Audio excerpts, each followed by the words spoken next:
31. Jensen menggelengkan kepalanya dan menolak, "Maaf, aku punya sesuatu yang penting untuk pergi ke cekungan Tarim, jadi aku tidak bisa mengikuti kamu." "Cekungan Tarim?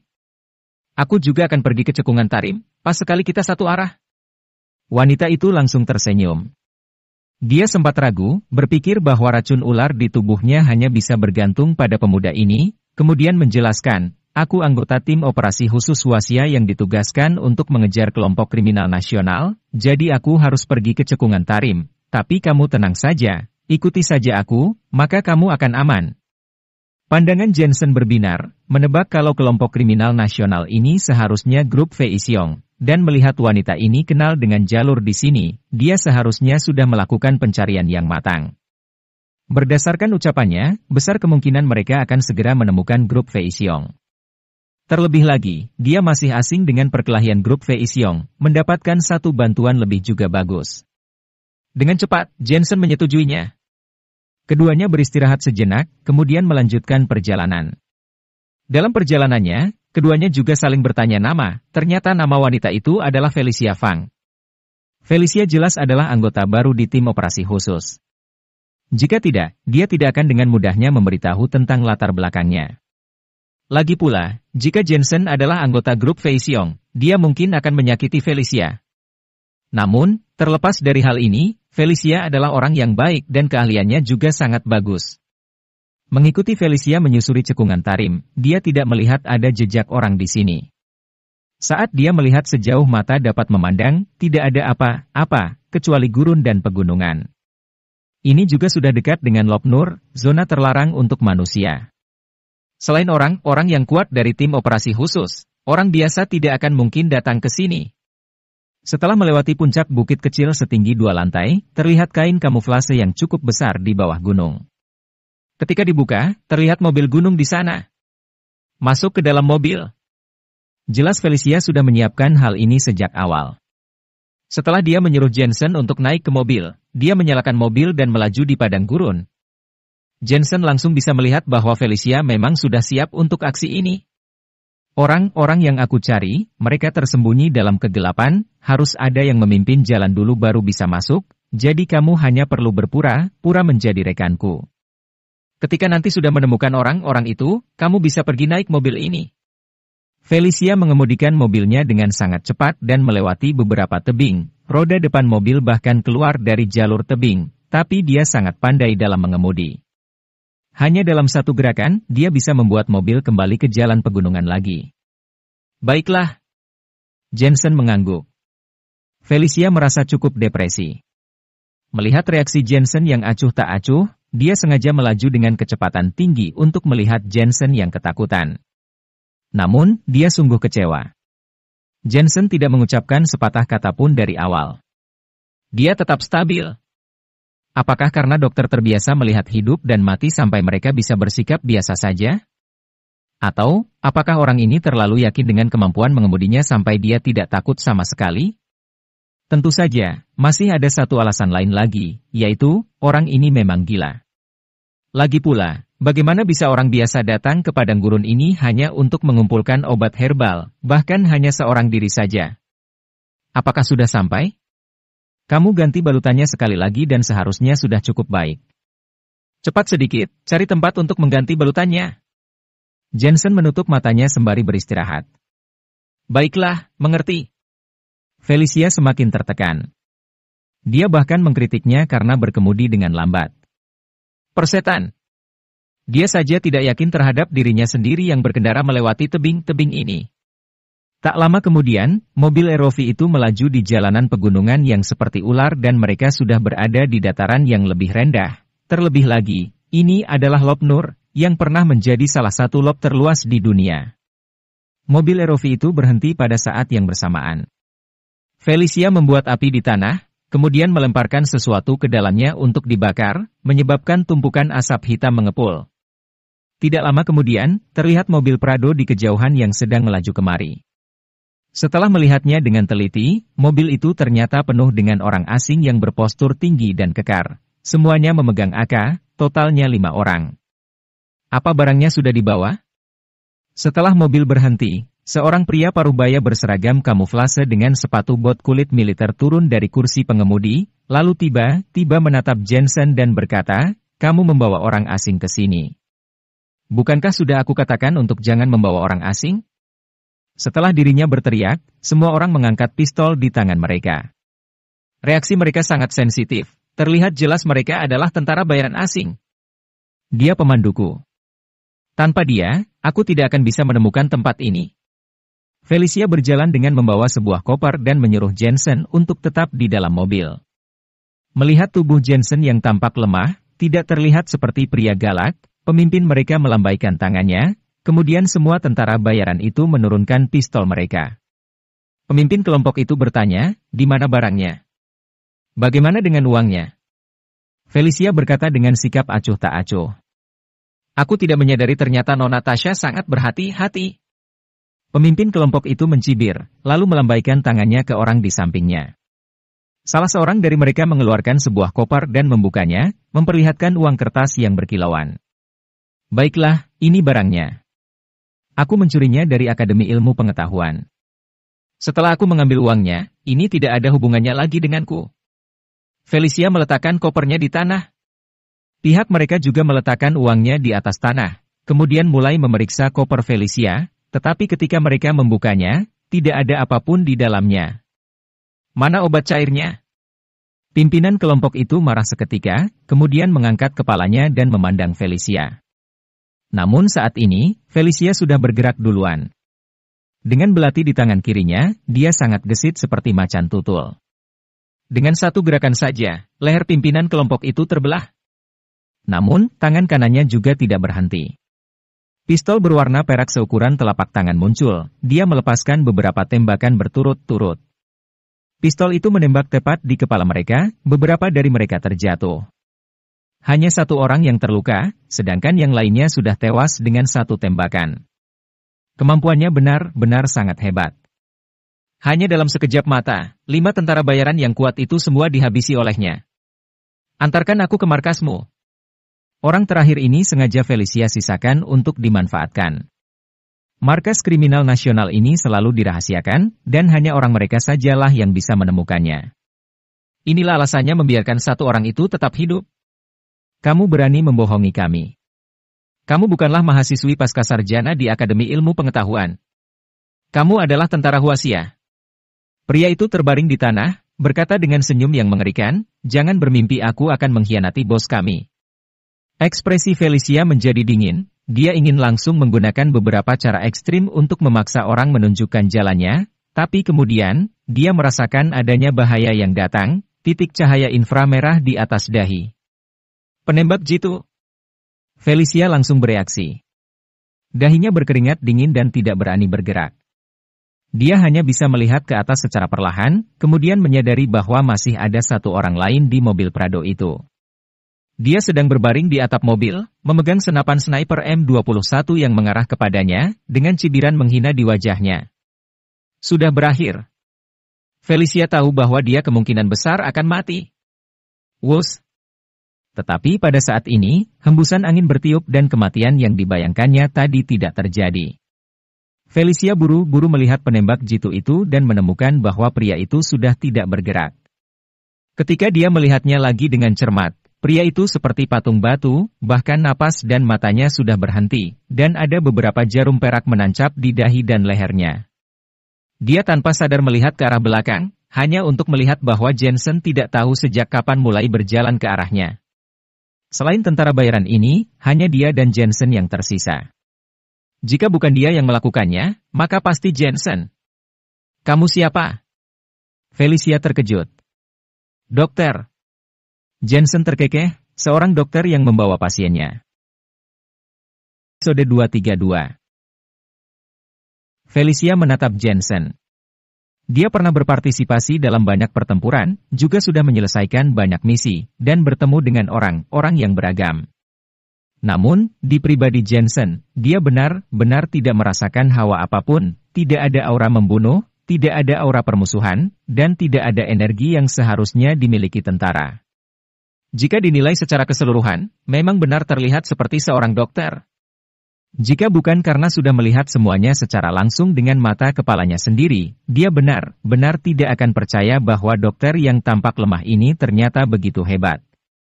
Sepertinya, memang benar ada orang luar biasa dengan kekuatan yang juga sangat luar biasa yang tersembunyi di antara masyarakat Huaxia.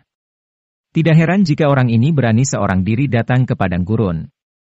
Ini bukan karena tidak takut, tetapi karena keterampilannya yang luar biasa. Jensen tahu bahwa Felicia sedang mencurigainya, jadi dia juga segera memberitahu tentang Elisa. Felicia semakin lama semakin percaya pada Jensen karena informasi yang dia katakan itu benar, memang ada hal seperti itu. Aku ditugaskan untuk membongkar informasi grup Feixiong, dan kamu bisa menyelamatkan orang-orang itu, lebih baik kita bekerja sama saja. Felicia melihat bahwa keahlian Jensen sangat hebat, dia berpikir sejenak di dalam hatinya, kemudian berkata, ada dua anggota yang paling sulit dikalahkan di grup Feixiong. Yang satu adalah seorang tuan penasehat grup Feixiong bernama Tuan Winston, dan yang lainnya adalah Ketua Marco, yang biasanya dipanggil Bos Marco, dialah bos di balik semua ini. Sebenarnya, ada satu lagi yang bernama Reno, tapi aku menerima informasi bahwa dia sudah meninggal secara misterius di Asmenia. Untuk menghindari masalah, Jensen tidak mengatakan bahwa sebenarnya dia itu bunuh diri. Dia kemudian bertanya, bukannya kamu mengatakan bahwa kelompok ini memiliki ratusan tentara bayaran yang bahkan dilengkapi dengan senjata api? Bagaimana bisa kita berdua dapat mengalahkan mereka? Felicia berkata, mereka semua adalah tentara bayaran, jadi ketika bos mereka meninggal, mereka juga akan meninggalkan Huaxia. Bos Marco itu pasti sangat hebat, kan? Jensen bertanya lagi. Bos Marco ini baru kembali dari luar negeri, ditambah lagi dengan faktanya Reno yang mengurusi semuanya, jadi Huaxia hanya menerima sedikit laporan tentangnya. Namun yang pasti, Bos Marco itu adalah master peringkat kuning tingkat tinggi. Jensen sedikit mengerutkan keningnya, master seperti itu bahkan bisa menangkap peluru. PFFFT. Felicia tidak bisa menahan tawanya, kamu terlalu banyak menonton TV, mana ada orang yang bisa menangkap peluru seperti itu? Hanya dewa saja mungkin yang bisa melakukannya. Namun, asalkan posisi tidak terhambat oleh pistol, maka masih memungkinkan untuk menghindari peluru, dan walaupun terkena peluru, karena kemampuan fisiknya yang luar biasa, kecuali ada cedera fatal, itu tidak akan mempengaruhi gerakannya. Aku juga adalah master peringkat kuning tingkat tinggi, jadi aku tahu persis kekuatan peringkat kuning itu seperti apa. Jadi, meskipun Bos Marco adalah master peringkat kuning tingkat tinggi juga, tetapi jika ada kesempatan untuk satu melawan satu, aku punya cara untuk menghabisinya. Jensen lanjut bertanya, bagaimana dengan master tingkat Xuan atau hitam? Sejujurnya, dia belum pernah bertemu sama sekali dengan master tingkat Xuan, dan terakhir kali master mistis sebenarnya adalah setengah dari master peringkat Xuan. Namun bagaimanapun, dia ahli menggunakan teknik metafisika, dan keahliannya mirip dengan orang biasa. Tingkat Xuan-nya sangat jarang ditemui. Pukulan biasa mereka saja bahkan dapat memecahkan pelat baja. Kemampuan fisiknya sudah berkali-kali lipat melebihi kemampuan fisik manusia biasa. Mereka seharusnya memiliki ki terbaik dalam seni bela diri Huaxia. Sayangnya, aku juga belum pernah melihatnya. Bisakah mereka menangkap peluru? Bisa saja kamu bercandanya. Untuk dapat menghindari peluru saja sudah sangat kuat, ini bahkan di area yang cukup luas. Sebelum musuh menembak, dia bisa merasakan lintasan peluru dan menghindarinya terlebih dahulu. Jika dia bertemu dengan senapan mesin di area yang luas, dia juga akan mati. Felicia berkata dengan pasrah, Jensen, apakah kamu terlalu banyak membaca novel fantasi? Tak seorang pun di dunia ini yang bisa menangkap peluru. Jensen menggelengkan kepalanya, padahal dia baru saja mengambil peluru itu. Dilihat dari sini, dia sendiri sebenarnya tidak tahu dirinya adalah master tingkat apa. Selain itu, dia juga telah melihat banyak praktisi seni bela diri, tetapi kebanyakan dari mereka adalah master fisik garis keras, yang biasa disebut dengan keterampilan eksternal, tetapi belum pernah melihat yang menguasai keterampilan internal.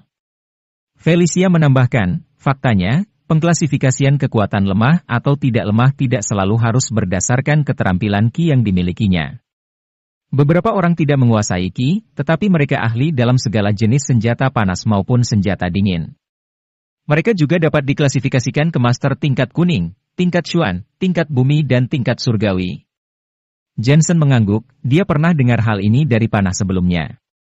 Sebagai contoh, Liam, dilihat seni bela dirinya, dia hanya master peringkat kuning tingkat menengah, tetapi dilihat dari kekuatan fisiknya, dia adalah master peringkat kuning tingkat tinggi. Ini karena keahlian senjata panasnya. Oleh karena itu, masih terdapat perbedaan antara pengklasifikasian antara kekuatan fisik dan kemampuan seni bela diri, sedangkan 4 tingkatan master di Hwaxia masih hanya berdasarkan kekuatan fisik saja.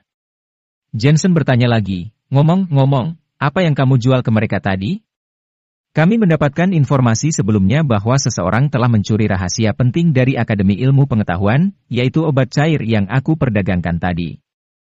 Ini dikembangkan oleh seorang ilmuwan asing yang bekerja sama dengan beberapa orang Hwaxia. Obat cair itu dapat meningkatkan batas kekuatan fisik manusia, tetapi efek sampingnya sangat besar, jadi telah dilarang peredarannya di Hwaxia. Felicia menjelaskan, grup Feixiong ingin mendapatkan obat semacam itu untuk mengembangkan kekuatan fisik yang hebat untuk memfasilitasi kegiatan kriminal mereka. Jadi, kamu berpura-pura menjadi penghubung transaksi itu untuk mendekati grup Feixiong. Jensen menebak, tapi, senjata biologi dan kimia semacam ini juga terlalu mengerikan. Jika sampai disebarkan luaskan, masyarakat pasti akan kacau. Benar. Felicia mengangguk sembari tertawa, tentu saja itu karena kamu yang berpikir terlalu berlebihan. Hwaxia memiliki sejarah ribuan tahun, ada banyak master yang tersembunyi di antara masyarakat. Orang-orang itu sangat mendalami latihan seni bela diri, dan tubuh mereka telah mencapai puncak dari batas kemampuan tubuh manusia. Mereka dilatih secara bertahap. Bagaimana bisa dibandingkan dengan senjata biologi dan kimia? Baiklah, ayo kita bersiap-siap berangkat. Felicia memandangi lagi tentara bayaran yang terluka parah di kakinya itu dan tahu bahwa sisa perjalanan untuk menemukan markas grup Feixiong hanya bergantung padanya. Jangan berharap aku mau menunjukkan jalannya untukmu. Tentara bayaran itu sudah mengetahui tujuan Felicia, dia tidak mungkin mau menunjukkan jalannya. Biarkan aku yang melakukannya. Jensen menunjuk beberapa titik akupuntur ke tubuh tentara bayaran itu. Titik akupuntur? Mata Felicia berbinar, teknik ini sudah lama hilang. Aku pikir itu hanya ada dalam legenda, tapi aku tidak menyangka akan melihatnya dengan mata kepalaku sendiri.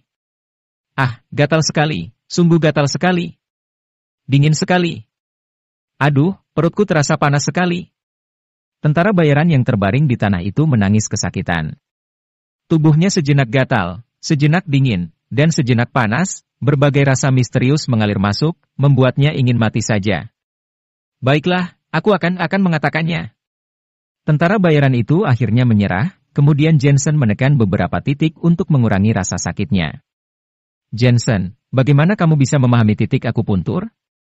Melihat kekuatanmu, aku tebak kamu adalah master tingkat peringkat kuning, tingkat tinggi. Felicia merasa Jensen sedang mengungkapkan banyak rahasia. Aku seorang dokter, jadi aku pasti akrab dengan titik akupuntur. Jensen mengangguk sembari bertanya, ngomong-ngomong, seni bela dirimu cukup aneh.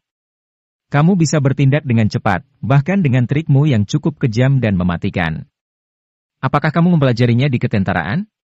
Sebagian saja, aku lebih ahli dalam seni Qinna, aku juga sudah belajar Wing Chun sejak kecil. Dengan mengkombinasikan keduanya, aku bisa bertindak dengan cepat seperti ini. Felicia menyuruh Jensen mengganti balutan terlebih dahulu, lalu menyetir mobil Prado-nya ke dalam gurun lagi. Namun, yang mengejutkan Jensen adalah, Felicia bahkan membawa mobil Aerovia juga, yang diderek mobil Prado ini. Jensen juga menyadari, dengan keahlian Felicia, meskipun dia bertemu dengan master yang paling kuat saat ini sekalipun, tidak akan sebanding, bahkan dengan Marcel Corner dari industri perkapalan perusahaan Glory. Episode 233. Rencanaku adalah memanfaatkan saat mobil mereka memasuki markas, lalu berpura-pura menjadi salah satu pekerja dari Departemen Sains dan mendekati bos Marco. Setelah itu, aku akan membunuhnya, dengan begitu perusahaan ini akan hancur. Kamu tunggu arahanku nanti. Aku akan bertanggung jawab atas pemimpin mereka dan para anteknya akan kuserahkan kepadamu. Oh iya, apa kamu bisa menggunakan senjata? Tanya Felicia Wijaya. Aku tidak pernah menggunakan senjata. Kalau begitu tetaplah menggunakan jarum perak. Menurut tentara bayaran ini, mobil lambat laun akan segera tiba di markas yang sebenarnya berada di gua bawah tanah. Setelah mobil itu masuk, Jensen menemukan bahwa sekeliling gua masih dipenuhi dengan mural kuno yang sudah sangat tua. Ada banyak api yang menyala di kedua sisi gua, tetapi mereka tidak melihat seseorang pun. Agak aneh. Jensen mengerutkan keningnya lalu tiba-tiba nyeletuk, sepertinya mereka dapat memperkirakan setelah kamu membunuh beberapa orang itu, salah seorang penembak jitu akan memberitahu grup Fei Xiong. Raut wajah Felicia berubah, dia menghentikan mobilnya, kemudian membunuh seorang tentara bayaran yang ada di dalam mobil, lalu mengangkat kembali kopernya dan lanjut jalan lagi. Kalian berdua, dipersilakan datang oleh Bos Marco. Begitu keduanya turun dari mobil, tak jauh dari dalam gua muncullah seorang bule yang memegang sebuah rifle AK. Ternyata memang mereka telah ketahuan. Felicia mengangguk ke arah Jensen, kemudian mengikuti bule itu ke depan. Di tengah perjalanan Felicia berbisik, Jensen, aku minta maaf karena masalahku sudah menyeret dirimu. Tapi kalau kita semua mati di sini, maka aku akan membalasmu di kehidupan selanjutnya. Bicara apa kamu ini? Dari awal aku datang kemari memang untuk menyelamatkan seseorang dan tidak ada hubungannya denganmu. Selain itu aku juga warga negara Huaxia jadi tentu saja dapat melayani tanah air. Itu adalah suatu kehormatan bagiku. Jensen teringat dengan para prajurit yang cukup berani untuk mempertahankan tanah air. Dia pun memiliki darah yang panas juga tetapi dia tidak menyangka kalau suatu hari dirinya akan melakukan sesuatu untuk tanah air ini. Tentu saja ini adalah kali pertama Jensen melihat banyak tentara bayaran dengan senjata lengkap, jadi dalam hatinya masih ada keraguan juga. Setelah beberapa orang itu berjalan 10 menit kemudian, orang-orang di sekitarnya berangsur-angsur bertambah. Mereka semua berkumpul di dalam gua yang besar. Ada beberapa orang yang tengah minum minuman keras, ada yang sedang menyentuh pistolnya serta ada juga yang bermain dengan belati. Mereka semua memiliki aura pembunuh yang kuat dan memberikan tatapan mencemooh saat melihat Jensen. Di sekitar gua dikelilingi oleh sebuah tumpukan api yang berkobar. Melihat ke depan melalui api di sana terdapat sebuah rumah dari kayu. Rumah kayu itu cukup besar. Tampaknya Bos Marco itu ada di dalam sana. Aku ingin melihat Bos Marco. Felicia tahu kenapa orang-orang ini tidak juga bergerak. Alasannya karena dia memiliki obat di tangannya, yang artinya, Bos Marco tidak tahu apakah Felicia itu orangnya atau bukan. Mungkin itulah alasan mengapa penembak jitu tidak repot-repot melaporkannya. Bos ada di dalam, masuklah. Ucap seorang pria berjanggut yang fasih berbahasa Huaxia. Felicia membawa Jensen masuk ke dalam kabin. Melihat ke sekeliling kabin itu dipenuhi dengan bau dupa dan memiliki dekorasi yang khas, seperti vas antik, layar lebar dan sebuah karpet kuno. Sulit membayangkan kalau dekorasi semacam ini akan muncul di sebuah gua bawah tanah. Seorang pria berjanggut yang kekar duduk di tempat utama, wajahnya tampak dingin dan di sebelahnya berdiri Tuan Winston. Jensen sedikit mengedipkan matanya setelah melihat Tuan Winston itu. Kemudian menggunakan taktik tatapannya untuk memata-matainya. Jensen terkejut menemukan bahwa sebenarnya ada banyak orang di rumah kayu itu, akan tetapi mereka semua bersembunyi di balik layar sambil memegang senjata panas. Mereka tinggal menerima perintah dari Bos Marco untuk menghancurkan mereka. Selain itu Jensen juga mencium bau yang tidak asing, ini adalah bau dari bahan peledak dalam kotak seperti di kasus pembunuh di tengah malam hujan waktu itu. Bau itu berasal dari bawah tanah yang ada di tengah rumah kayu. Ternyata Bos Marco ini memang sangat hebat, dia telah memposisikan tata letak bom untuk membunuh mereka. Tentu saja, Jensen telah memperkirakan kalau kekuatan bom hanya dapat membunuh orang di tengah rumah saja, sementara tempat lain hanya akan terdampak kecil saja. Jadi kamu ini Bos Marco. Saat ini, Felicia tiba-tiba membuka pembicaraan. Betul, sepertinya kamu ini Nona Tasha dari Akademi Ilmu Pengetahuan kan? Nona Tasha, sepertinya nyalimu besar juga, sampai berani membunuh salah seorang dari kami. Seru pria berjanggut itu dengan nada yang dingin. Orang-orangmu lah yang tidak bermain adil, mereka bilang mereka setuju, tapi malah membodohiku dengan sekotak uang palsu. Felicia mengeluarkan koper lain yang ada di tangannya, lalu menendangnya sampai terbuka. Hanya terlihat sejumlah besar uang kertas yang berhamburan di dalam koper. Uang asli hanya mengisi bagian atasnya saja, sisanya merupakan uang palsu. Melihat pemandangan ini, Bos Marco mengerutkan keningnya, seolah benar-benar terkejut. Mata Jensen berkedip sejenak. Dia tidak tahu apakah anak buah Bos Marco ini sengaja mengganti uangnya atau apakah ini termasuk manipulasi Felicia. Akan tetapi tidak perlu diragukan lagi, di tahap pertama ini Felicia telah mendapatkan kepercayaan Bos Marco, hanya saja situasi ini masih sangat berbahaya. Jika mereka ceroboh sedikit saja, maka orang-orang di belakang layar itu akan segera menembak. Maka tidak usah diragukan lagi, mereka berdua pasti akan mati. Berpikir sampai di sini, Jensen langsung mengeluarkan jarum perak di tangannya. Kemudian memanfaatkan saat semua orang menatap uang itu, dia melambaikan tangannya dengan ringan. Shoo, shoo, shoo. Jarum perak meluncur melalui layar dan tertancap ke orang-orang yang ada di belakang layar. Jarum perak ini persis tertancap di titik akupuntur mereka, sehingga membuat mereka seketika tidak bisa bergerak. Ini adalah kemampuan yang luar biasa dari seni bela diri Jensen. Namun, Jensen menghabiskan banyak ki-nya untuk membuat jarum perak itu menembus layar, dan jatuh tepat pada titik akupuntur si pembunuh. Untungnya, teknik kaisar manusia dirinya sudah mencapai tingkat kedua, dipaksakan pun masih bisa akurat hasilnya.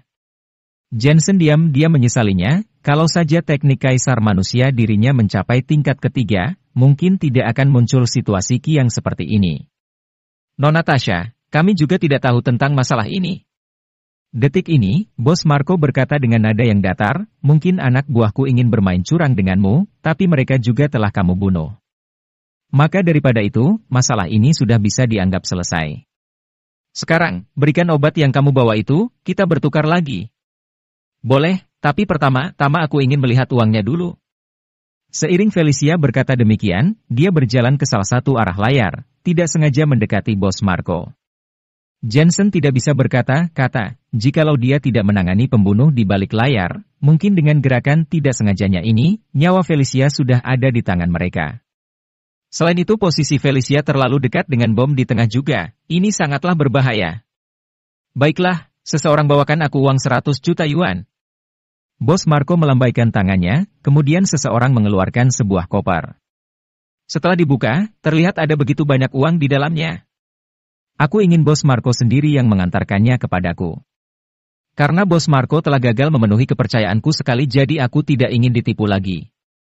Sebenarnya Felicia tengah mencari kesempatan untuk mendekati Bos Marco. Bos Marco melirik ke arah Tuan Winston yang ada di sebelahnya dan perhatian Tuan itu langsung terpaku pada Felicia, tapi pada akhirnya tetap mengangguk. Bos Marco pun langsung mengambil sekoper uang yang berada di dekat Felicia sambil tersenyum. Bukankah Nona Tasha bekerja di Akademi Ilmu Pengetahuan? Tapi kenapa menurutku Nona Tasha sangat berpengalaman? Bahkan tidak panik sedikit pun, benar-benar aneh. Demi uang, aku berani melakukan apa saja, hanya uang yang tidak akan membuat aku panik. Felicia tersenyum tipis, lalu begitu Bos Marco mendekat, tiba-tiba dengan lambaian tangan kanannya, belati itu mengedipkan cahaya dingin dan tiba-tiba terlihat bekas luka di leher Bos Marco, darah pun mulai bercucuran keluar.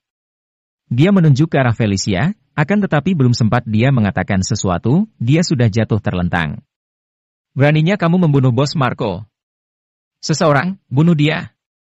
Detik ini, akhirnya Tuan Winston ini bereaksi dan berteriak, lalu datanglah banyak orang yang bergegas masuk. Aku ingin lihat siapa yang berani main-main. Felicia sama sekali tidak panik dan berkata dengan nada yang dingin, aku telah memasang bom di antara tempat itu, yang cukup untuk menghancurkan seluruh gua. Jika kalian berani bertindak sembarangan kepadaku, maka kita semua akan berada dalam masalah besar. Seraya berkata, Felicia memunculkan sebuah remote control di tangannya. Episode 234. Raut wajah Tuan Winston itu langsung berubah drastis saat melihat remote control itu. Dia memberikan isyarat kepada orang-orang itu untuk tidak bertindak gegabah, lalu tentara bayaran yang berada di luar rumah kayu pun mundur perlahan. Bahan peledak yang bisa meledakkan seluruh gua ini, bagaimana mereka bisa tidak takut? Bahkan Jensen saja ketakutan, kemudian dia menebak kalau Felicia hanya sengaja menggertak untuk menakuti Tuan Winston itu, tetapi setelah dia merasakan bom di dalam koper dengan taktiknya, benar saja bubuk mesiu yang ada di dalam koper memiliki kekuatan yang hebat. Hal ini membuat Jensen diam-diam memakinya, wanita gila ini apa benar-benar ingin mati bersama. Kemudian Jensen teringat dengan ucapan Felicia kepadanya setelah turun dari mobil, dia mengatakan bahwa dia akan membalas Jensen di kehidupan selanjutnya. Ternyata dia memang sudah bersiap dari awal. Tunggu, masih ada satu hal lagi. Seketika Jensen memikirkan Elisa beserta yang lainnya, kemudian dia buru-buru berteriak. Jadi itu kamu? Tuan Winston itu mengerutkan keningnya dan memberikan tatapan yang sengit kepada Jensen. Sebenarnya dari awal dia sudah merasa kalau Jensen tampaknya tidak asing, hanya saja dia mengira spekulasinya salah. Bagaimanapun sepengetahuannya Jensen sudah mati sekarang. Serahkan Elisa dan yang lain, atau tidak kita akan mati bersama, seru Jensen. Haha, ternyata kamu belum mati, mau bagaimanapun kamu telah membunuh Reno. Tiba-tiba Tuan Winston itu mencibir tapi tetap cukup kooperatif. Dia segera menyuruh anak buahnya untuk membawa Elisa dan yang lainnya kemari. Tak lama kemudian, beberapa gadis yang diikat dengan tangan dan mulut disumpal dibawa keluar. Setelah melihat Jensen, wajah mereka menjadi sangat bersemangat. Kemarilah! Jensen berteriak kepada Elisa dan teman-temannya, begitu mereka datang Jensen langsung melepaskan tali mereka. Kakak! Pak Jensen! Diana, Elisa dan teman-teman lainnya langsung berteriak dengan hebohnya. Kita bicarakan lagi nanti, sekarang ikut aku apapun yang terjadi jangan jauh-jauh dariku bahkan setengah langkah pun jangan menjauh dari diriku. Ujar Jensen memberi perintah dengan sorot matanya yang masih menatap ke arah Tuan Winston itu. Dia berpikir orang tua ini terlalu kooperatif yang membuat dia merasa ada yang aneh. Selain itu kematian Bos Marco ini terlalu sederhana, dia bahkan tidak seperti ahli bela diri peringkat kuning tingkat tinggi. Kalian pikir kalian bisa keluar dari Lopnur? Celetuk Tuan Winston itu tiba-tiba. Kamu tidak perlu mengkhawatirkan ini, aku sarankan kalian untuk tidak bertindak gegabah. Felicia masih memegang remote control di tangannya, diam-diam dia mengambil langkah mundur. Tujuannya sekarang adalah membunuh Bos Marco dan sekarang tugasnya telah selesai. Begitu melihat wajah Felicia, Jensen juga menjadi sedikit gelisah. Pertama, dia takut Felicia akan meledakkan bomnya dan mereka semua akan mati bersama. Kedua, dia merasa Tuan Winston ini agak aneh, dari matanya terpampang jelas kalau di tengah menyembunyikan sesuatu. Tiba-tiba, pupil Jensen mengecil, dan langsung menarik Felicia kembali. Hati-hati ada bom. Hampir pada saat yang bersamaan, di tempat Felicia berdiri sebelumnya, sebuah bom kecil meledak. Kalau saja Felicia masih berdiri di tempatnya barusan, mungkin dia sudah terbunuh. Untungnya, koper berisi peledak itu agak jauh dari ledakan sehingga tidak terpengaruh sedikit pun.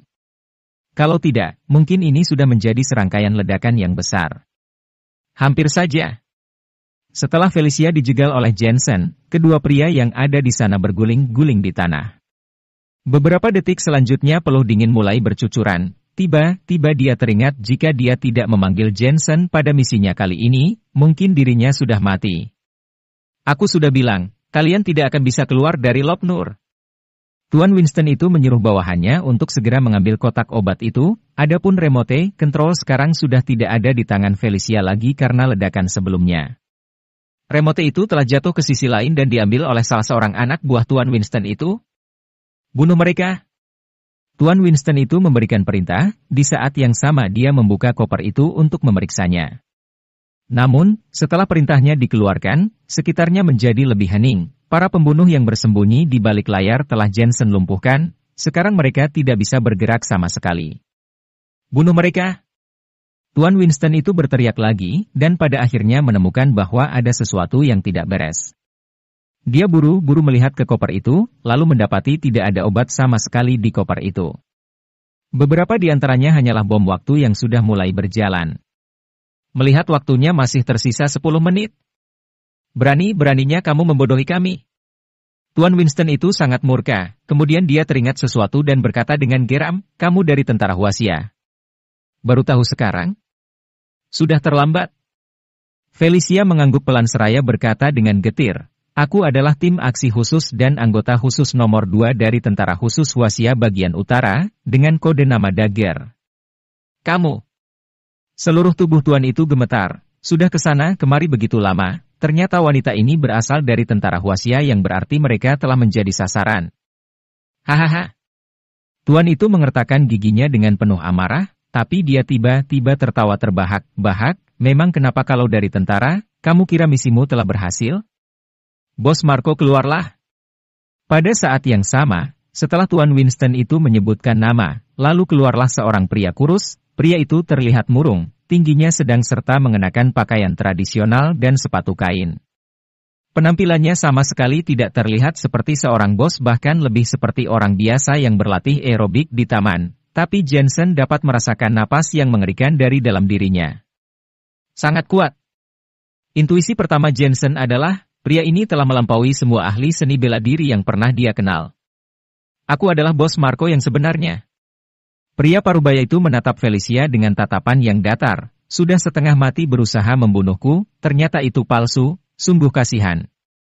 Felicia dengan perasaan tercengang menatap pria parubaya itu, wajahnya langsung memerah padam penuh amarah. Ternyata pria yang dia bunuh adalah bos Marco yang palsu. Dia sama sekali tidak menyangka, dia telah menyamar sebagai Nona Tasha dari Akademi Ilmu Pengetahuan, tetapi grup Feixiong juga telah menciptakan bos Marco palsu. Tapi sekarang semua kartunya telah berbalik, bahkan remote kontrolnya telah direbut. Sekarang tidak usah bertanya apakah dia dapat menyelesaikan misinya atau tidak, tapi yang perlu ditanyakan adalah masalah apakah dia bisa keluar hidup dari sini atau tidak. Bos Marco, aku akan menahanmu atas nama tim operasi khusus. Felicia juga sangat berhati-hati, kemudian dia mengeluarkan pistol dan menembakkannya pada bos Marco, tetapi dia tidak percaya di jarak sedekat itu, bos Marco tetap tidak mati. Bos Marco mendengus dingin, kemudian seperti monyet melompat ke sana kemari, tapi malah berulang kali dapat menghindari peluru yang ditembakkan oleh Felicia, benar-benar sangat hebat. Seorang peringkat kuning sudah berani membunuhku, kamu tidak tahu kehebatanku karena sebenarnya aku adalah ahli seni bela diri peringkat Chuan. Setelah Felicia selesai menembakkan semua pelurunya, bos Marco mulai menunjukkan keterampilan aslinya.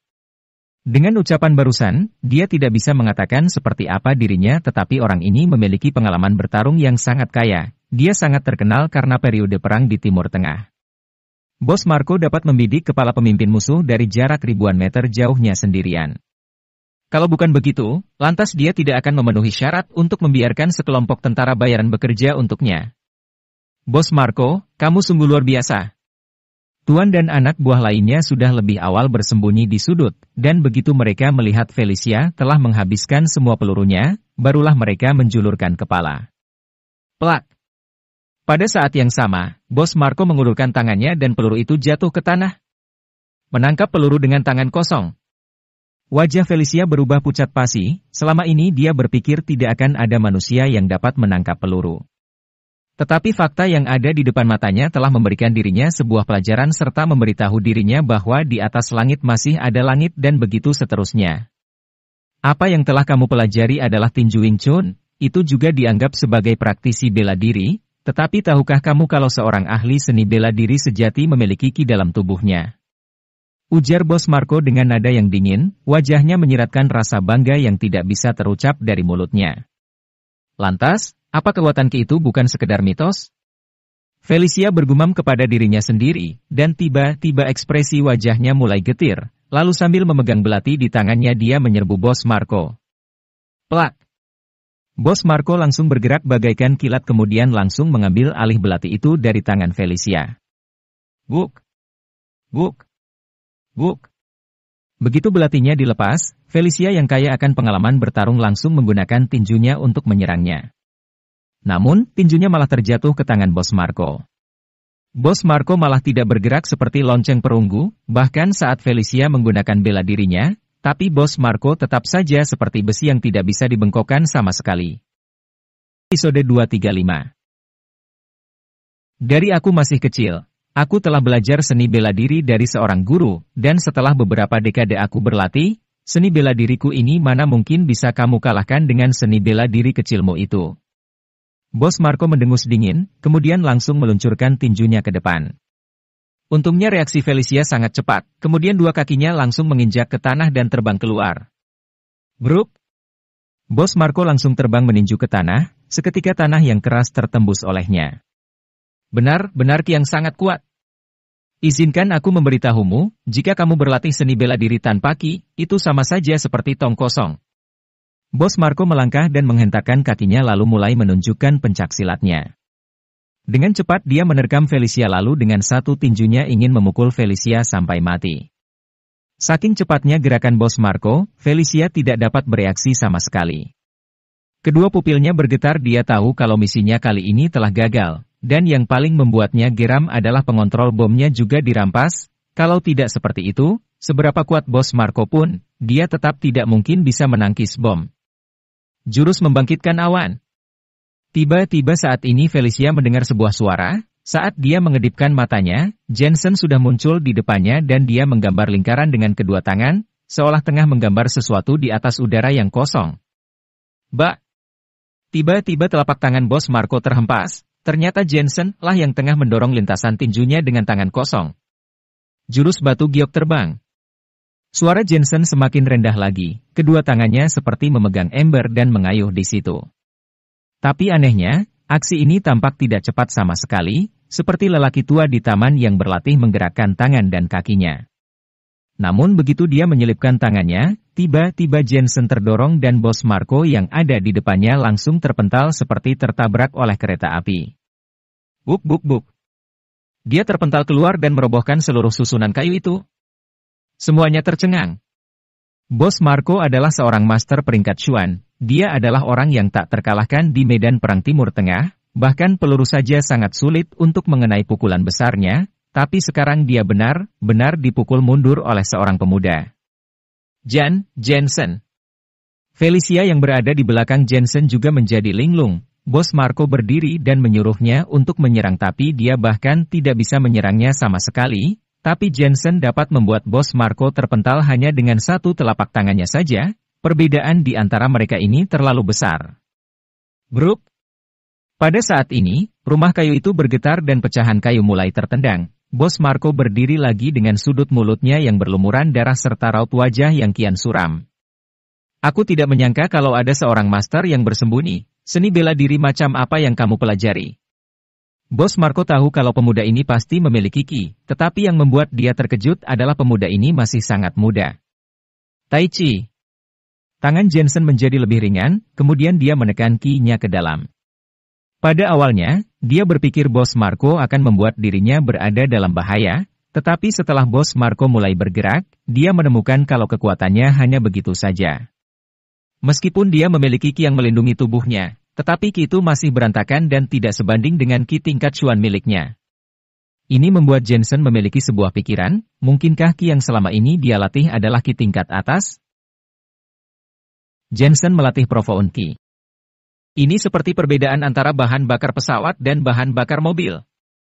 Keduanya sama-sama minyak, tetapi memiliki kekuatan yang berbeda bagai langit dan bumi. Tici. Bos Marco mengerutkan keningnya dan berkata dengan nada yang jengkel, bodoh, tidak ada Master Tai Chi yang berusia 40 tahun. Bocah bau, tempat ini bukanlah tempatmu untuk berlatih, mana mungkin kamu bisa melatih esensi Tai Chi. Bos Marco mengatur kembali pernapasannya, kemudian memindahkan ki dan berteriak dengan nada yang dingin, sejak umur 8 tahun aku telah terbiasa belajar seni bela diri, dan pada usia 18 tahun aku menyadari ki dan butuh waktu 20 tahun bagiku untuk melakukan penebusan dosa dan akhirnya mencapai kesuksesan. Aku telah mengukir namaku sendiri di medan perang asing. Jika semua orang yang aku bunuh kepalanya ditumpukan, mungkin sudah bisa membentuk sebuah menara. Dan kamu bocah yang belum puber, berani-beraninya berbicara tentang ahli seni bela diri di hadapanku. Hati dan pikiran satu tinju, dengan hati dan pikiran dan ki dan kekuatan bahu, pinggul, siku, lutut, tangan, kaki, bergabung. Bos Marco pun terbang dan melakukan beberapa gerakan kecil, seketika aliran luar biasa pun berkibar. Mati kau! Dia jelas tidak percaya kalau ada anak nakal yang memiliki kemampuan seni bela diri lebih baik darinya, sebelumnya itu pasti hanya kebetulan saja. Dia menepuk kedua tangannya, lalu seketika angin besar menderu, kekuatannya sebesar mobil dengan kecepatan 100 km per jam. Jurus air terjun. Jensen yang berdiri tidak jauh darinya mencoba menyatukan yin dan yang dari surga dan bumi, kemudian dia mulai membentuk sebuah ilusi seolah-olah di belakangnya ada sebuah jejak Pakkawa, sebuah diagram yin dan yang. Gawat. Bos Marco yang awalnya percaya diri langsung berubah drastis ketika melihat jejak Pakkawa. Ki dihempaskan keluar. Inilah ciri khas para master ki sejati zaman kuno. Ketika Bos Marco masih muda, dia sering mengikuti tuannya pergi mengunjungi para master yang terkenal dari semua lapisan masyarakat. Dan di puncak gunung di Jianghu, dia mendapatkan kehormatan untuk bertemu dengan seorang lelaki tua yang tertutup. Dia memiliki ki bagai pelangi dan saat itu gurunya berkata kepadanya, inilah ciri ki yang dilepaskan di luar, dan ini adalah dunia yang dikejar oleh para praktisi seni bela diri di sepanjang hidup mereka. Untuk mencapai keadaan ini, seseorang harus hidup dalam pengasingan di pegunungan. Bagaimanapun, terlalu banyak polusi di kota besar. Detik ini, Jensen tampak seperti pusaran air, kemudian dia menangkal tinju yang dihempaskan Bos Marco. Baru setelah itu dia menggunakan kekuatannya untuk bertarung. Tubuh Jensen bukan hanya seperti pusaran air tetapi juga tajam bak bambu runcing. Di bawah tekanan angin kencang Jensen langsung menyerang balik. Hanya terlihat telapak tangan Jensen dan Bos Marco saling bertepuk, seketika telapak Jensen mundur seperti medan magnet dan saat berikutnya, kekuatan Bos Marco mulai beradu dengan kekuatannya sendiri. Trak! Meskipun Bos Marco memiliki ki untuk melindungi tubuhnya, tapi tangan kanannya tiba-tiba dipatahkan dengan ganas. Setelah itu, Jensen menaruh telapak tangannya di dada Bos Marco untuk langsung menghancurkan organ dalamnya. Bos Marco terpental ke tanah, setelah melolong beberapa kali dia langsung tidak sadarkan diri dan menutup mata.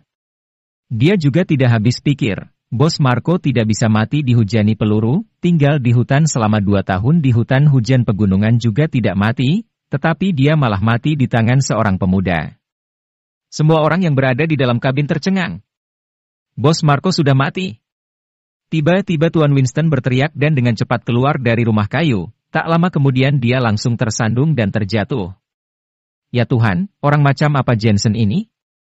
Felicia tercengang menatap Jensen. Kemudian tiba-tiba bereaksi lagi dan langsung menarik Jensen keluar diikuti oleh Elisa di belakang Jensen. Cepat lari, aku telah menghitung waktu bomnya, tepat sebentar lagi bom itu akan meledak. Mendengar ucapan ini, Jensen hampir memakinya, ternyata Felicia ini masih berencana untuk meledakkan diri bersamanya, untungnya dia telah selesai menangani Bos Marco, kalau tidak konsekuensinya tidak bisa dibayangkan lagi. Brak! 2 orang baru saja bergegas keluar dari rumah kayu itu, tiba-tiba terdengar suara peluru yang ditembakkan. Jensen yang terkejut langsung mengerahkan ki terdalamnya, tanpa dia sadari jari-jarinya terbakar tetapi Jensen masih merasakan bahwa peluru itu sudah dipegang olehnya. Oh, sialan, ya Tuhan ahli seni bela diri dari Huaxia terlalu hebat. Dari kejauhan seorang tentara bayaran berteriak seraya memegang pistol dan melarikan diri. Jensen melihatnya dengan saksama, dan menemukan bahwa tentara bayaran yang berada dalam gua mulai keluar dari dalam gua, tetapi dipikir-pikir wajah juga. Mereka hanya seorang tentara bayaran, jika Bos Marco masih ada, mungkin mereka akan masih mendengarkan perintahnya. Tetapi karena Bos Marco sudah meninggal dan kelompok itu tidak memiliki pemimpin, makanya mereka tidak akan bodoh untuk menunggu perintah dari seseorang. Selain itu, ada bom waktu di dalam gua lantas siapa juga yang ingin terkubur di dalam gua? Mati kau! Jensen mulai melemparkan jarum peraknya ke arah para tentara bayaran yang melarikan diri di depannya. Sekejap kemudian mereka jatuh terkapar di tanah. Sebelumnya orang ini telah menembak dengan dingin serta hampir membunuh Diana dan yang lainnya, maka daripada itu Jensen sangat geram kepada mereka. Jadi wajar saja kalau dia tidak akan membiarkan mereka melarikan diri. Dia, benar-benar bisa menangkap peluru. Felicia yang berada di sebelahnya pun terkejut lagi. D236. Sebelumnya Jensen pernah bertanya kepada Felicia apakah ada manusia yang bisa menangkap peluru. Pada saat itu, dia berkata bahwa hanya dewa yang dapat melakukannya. Tapi hari ini, dia telah melihatnya 2 kali berturut-turut, yang pertama adalah Marco, dan yang kedua adalah Jensen. Menurut tebakannya, Jensen bahkan seorang master yang telah masuk ke tingkat Chuan peringkat menengah, yang dikenal dengan kekuatan ki sangat kuat. Faktanya, Jensen juga sebenarnya cukup beruntung. Bom waktu Felicia secara tidak sengaja membuat takut para tentara bayaran itu. Jika tidak, saat mereka menyapu area ini dengan senapan mesin, maka teknik kaisar manusianya juga tidak akan bisa melindunginya. Tak lama kemudian, beberapa orang berlari ke arah mobil Prado. Jensen, kamu saja yang setir. Aku akan melepaskan ikatan mobil gunung di belakang. Kenapa masih peduli tentang mobil gunung itu? Setelah Jensen melompat naik ke dalam mobil, dia menyalakannya dan berputar balik menuju ke pintu masuk gua. Keterampilan Felicia sangat bagus. Dia melompat ke dalam mobil ketika Jensen sedang memutar balik. Dia berkata sembari tertawa, aku meninggalkan banyak bom di dalam mobil gunung itu. Jensen benar-benar terkejut. Felicia ini cukup kejam juga. Satu bom bahkan tidak cukup untuknya, sampai harus menaruh dua sekaligus. Apa dia tidak takut itu bisa membunuh dirinya sendiri? Maaf, aku adalah anggota tim operasi khusus. Tugas utamaku adalah untuk menyelesaikan tugas sampai benar-benar selesai. Felicia melihat ekspresi tidak senang dari Jensen, dengan segera dia meminta maaf. Lupakan saja. Suasana hati Jensen sedang tidak baik. Sebenarnya, dia juga mengagumi Felicia. Untuk menghentikan kelompok kriminal nasional ini, dia bahkan rela mengorbankan nyawanya.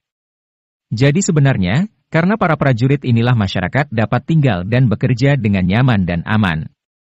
Hanya saja, yang membuat Jensen tidak suka dengannya adalah Felicia bahkan tidak berdiskusi dulu dengannya mengenai hal sebesar ini. Bagaimana aku bisa tahu kalau kamu begitu ahli dalam seni bela diri? Jika aku tahu sebelumnya, aku tidak akan menggunakan bom, karena kamu bisa mengurusi mereka sendiri. Felicia tertawa.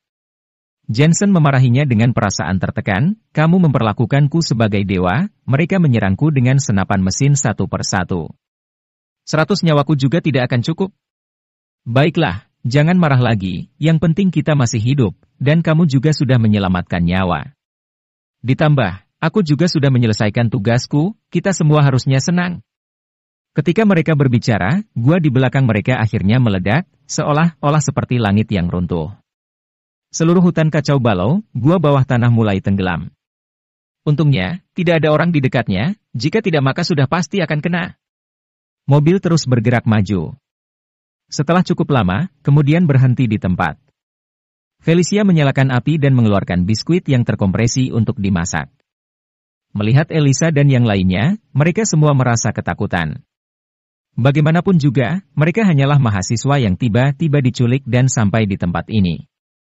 Dengan pengalaman yang mereka punya, sudah cukup baik mereka tidak merasa ketakutan hingga sakit mental. Pak Jensen, Diana, dia demam. Seorang gadis berparas cantik teman Diana berkata. Jensen pernah bertemu dengannya dan tahu bahwa dia adalah sahabat Diana. Kemudian, Jensen merasakan denyut nadi Diana dan melakukan akupuntur padanya, lalu mencari obat herbal di sekitar, dan memasaknya untuknya. Dia baik-baik saja, hanya merasa ketakutan yang berlebihan. Dengan minum ramuan penenang herbal ini, dia akan segera pulih. Kalian juga bisa meminumnya sedikit. Jensen berkata kepada beberapa gadis itu setelah memeriksa kondisi Diana. Terima kasih, Pak Jensen.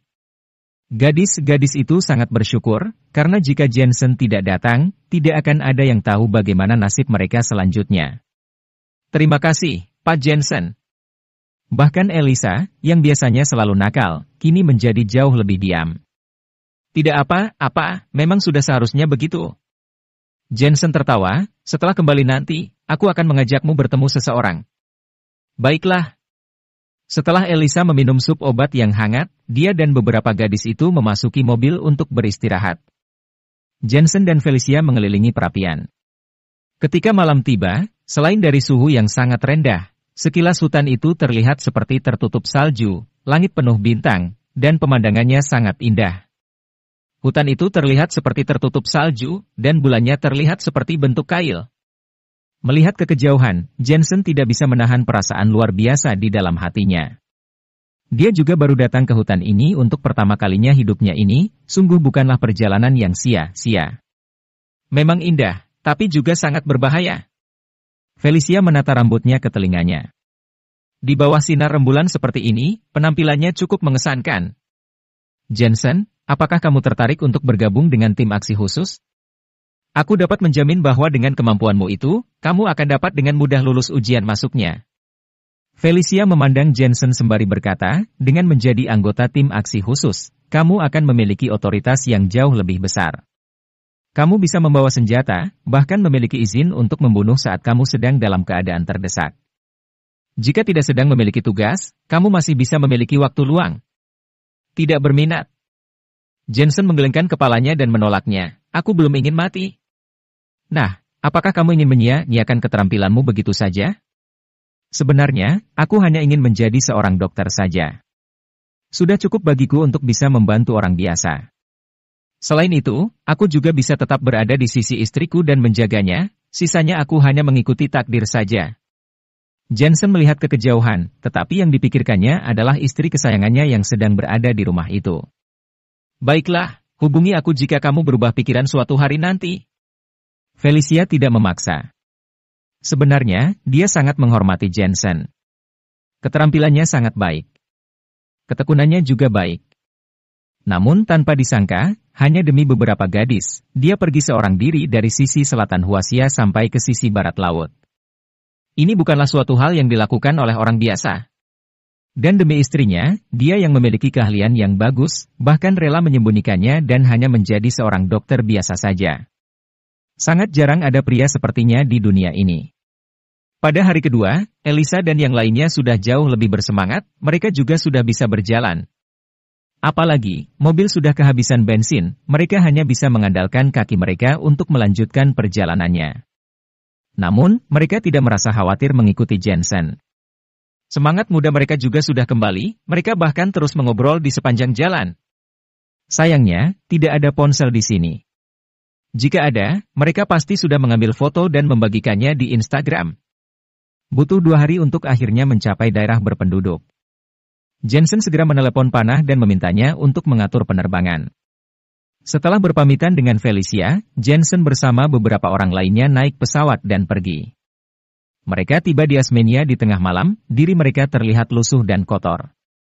Jensen membiarkan Diana dan lainnya kembali dulu, lalu mengajak Elisa untuk bertemu dengan Panah. Saat mereka berdua berjalan, Elisa menundukkan kepalanya, seperti sedang memikirkan sesuatu.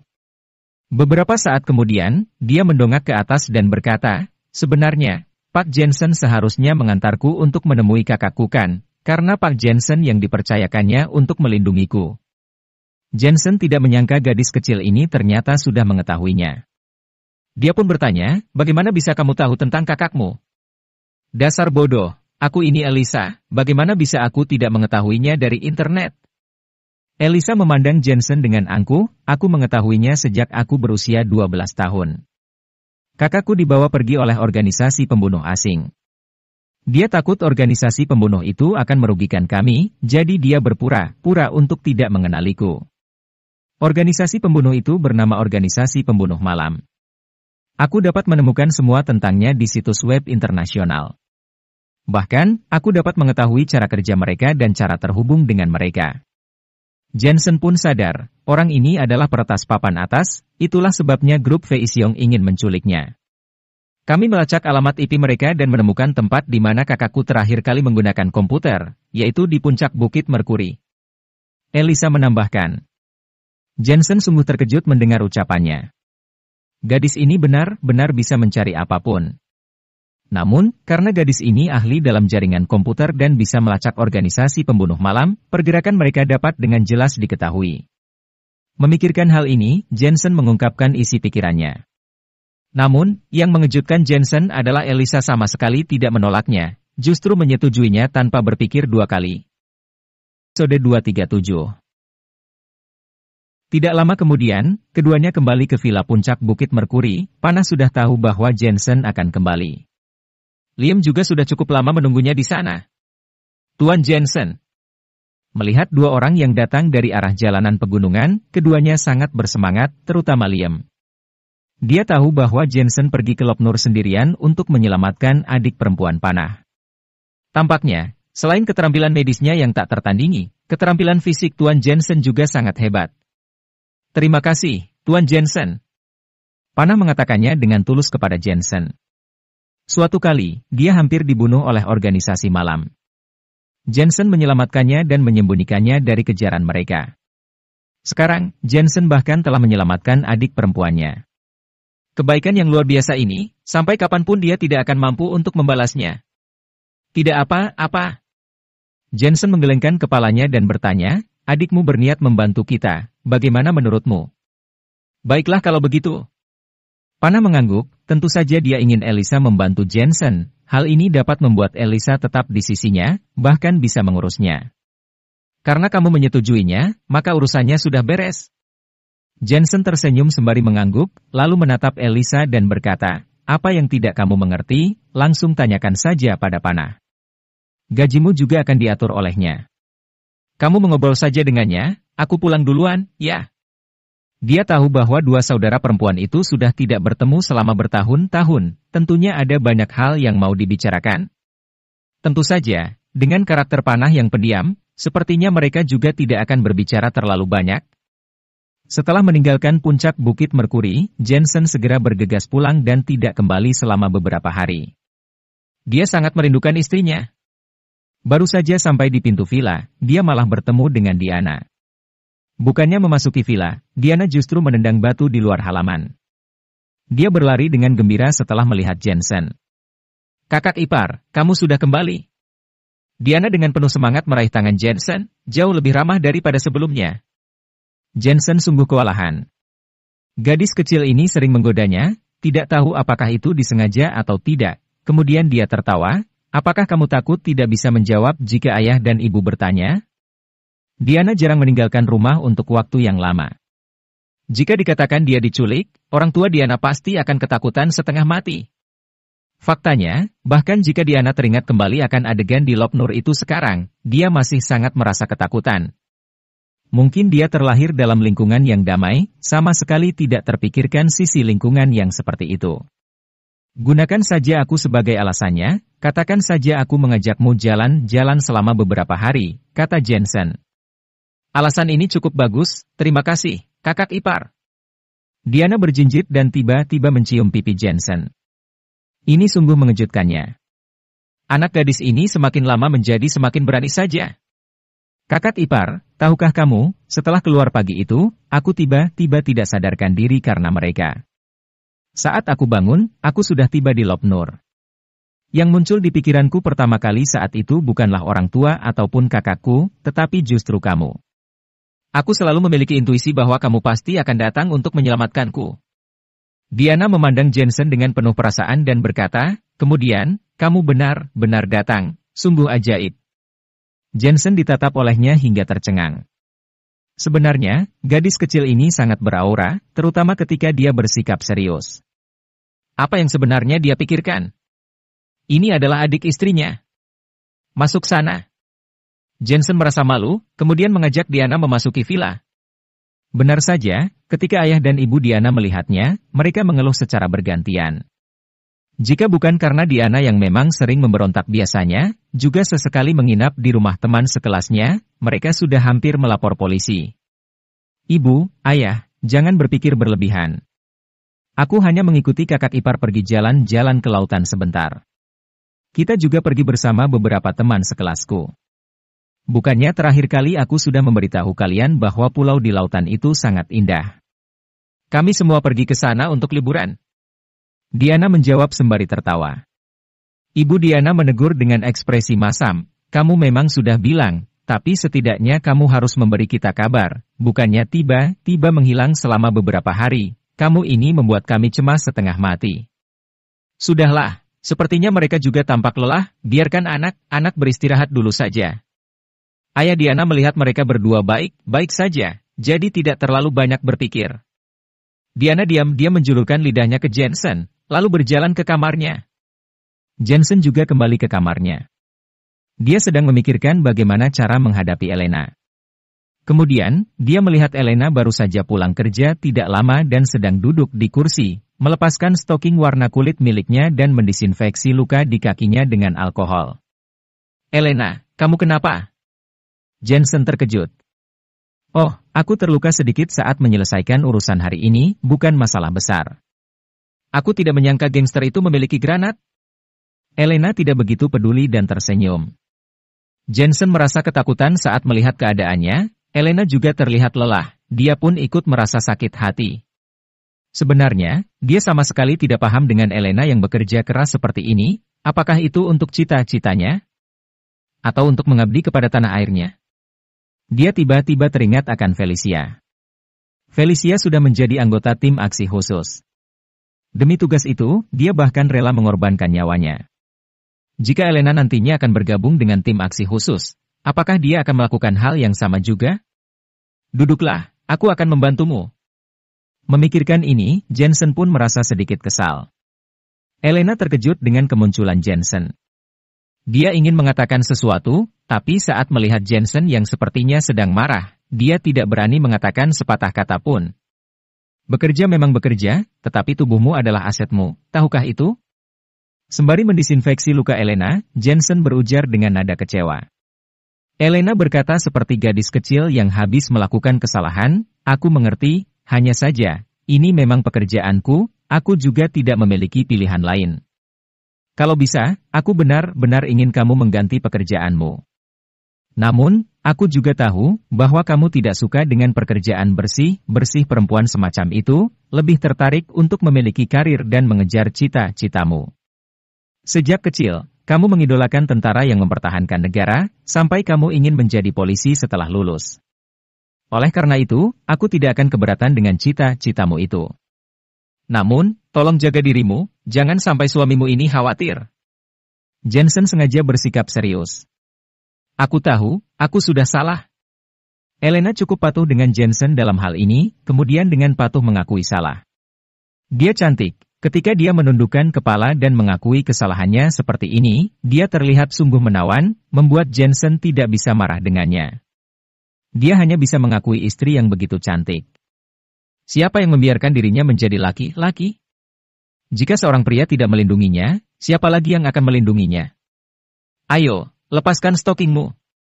Jensen berkata lagi. Ah! Elena terkejut, wajah cantiknya memerah. Aku ini memakai pantyhose. Ya sudah, lepaskan saja. Apakah kamu ingin lukanya membekas? Jensen berpura-pura marah. Baiklah. Elena tersipu malu, kemudian berdiri dan melepas pantyhose-nya.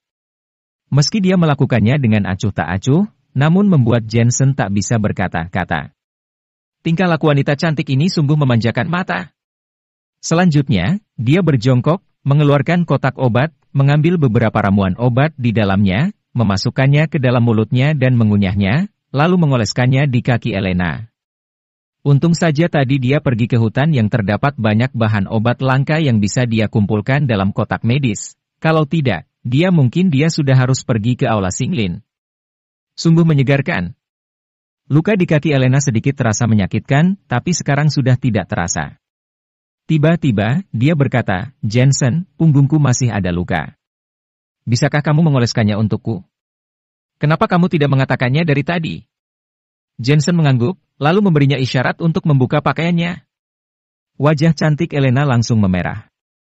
Meskipun dia dan Jensen sudah menikah lebih dari setahun, tetapi dia tidak pernah menunjukkan punggungnya di depan Jensen. Namun, sekarang dia sudah tidak merasa serisi itu lagi. Dia membuka ikatan bajunya dengan wajah yang memerah. 238. Jensen melihat kulit putih Elena dan pinggang rampingnya itu, hatinya berdebar kencang. Namun, saat melihat bekas luka di punggung Elena, dia benar-benar merasa tidak senang. Ada banyak bekas luka di punggung Elena, seperti memar, luka bakar, dan luka pisau. Meski sudah kering, tetapi itu tetap saja meninggalkan bekas lukanya. Banyak sekali lukamu, apakah kamu berkelahi dengan Ultraman? Jensen mengeluh. Maaf. Elena menundukkan kepalanya, kemudian berbaring di tempat tidur, menunjukkan punggung belakangnya yang sungguh menawan kepada Jensen. Astaga! Melihat Elena seperti ini, Jensen benar-benar tidak bisa marah dengannya. Dia menghancurkan beberapa bahan obat herbal lagi dan mengoleskannya ke punggung Elena. Pada saat yang sama, dia sembari berkata, seorang wanita memiliki begitu banyak bekas luka di tubuhnya, apa kamu tidak sakit hati sedikit pun? Siapa yang bilang kalau aku tidak sakit hati, tapi aku memang tidak punya pilihan lain? Elena bergumam dengan suara pelan, suamiku, bukankah kamu seorang dokter yang hebat? Bisakah kamu melakukan sesuatu? Harus diakui, satu kata, suamiku, ini, benar-benar membuat Jensen ingin berteriak karena merasa sangat gembira. Dia merasa bahwa dia berhutang budi pada Elena di kehidupan sebelumnya. Berbaringlah dengan baik. Jensen berujar dengan nada tidak senang, lalu mencari sesuatu dalam koper sesaat, kemudian mencampurkan obat herbal dan mengoleskannya ke punggung Elena. Jangan biarkan lukanya menyentuh air dulu selama 4 jam. Kalau tidak, bisa meninggalkan bekas luka, jadi tidurlah seperti ini malam ini. Setelah mengoleskan obatnya, Jensen mengingatkannya dengan singkat. Tapi, aku belum mandi. Kalau begitu, tunggu 4 jam dulu baru mandi. Sekarang berbaring saja dengan patuh. Jensen mengemas kotak medisnya, tapi matanya tertuju pada punggung Elena. Harus diakui, tanpa bekas luka itu, punggung Elena akan benar-benar sempurna. Tidak terlalu gemuk, juga tidak terlalu kurus. Setelah melihat sejenak, Jensen bergegas mandi.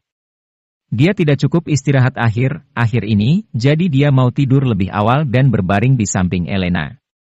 Elena tiba-tiba merasa canggung, dan terlebih lagi dia hanya bisa berbaring saja, dia hanya bisa mematuhi Jensen si bajingan ini.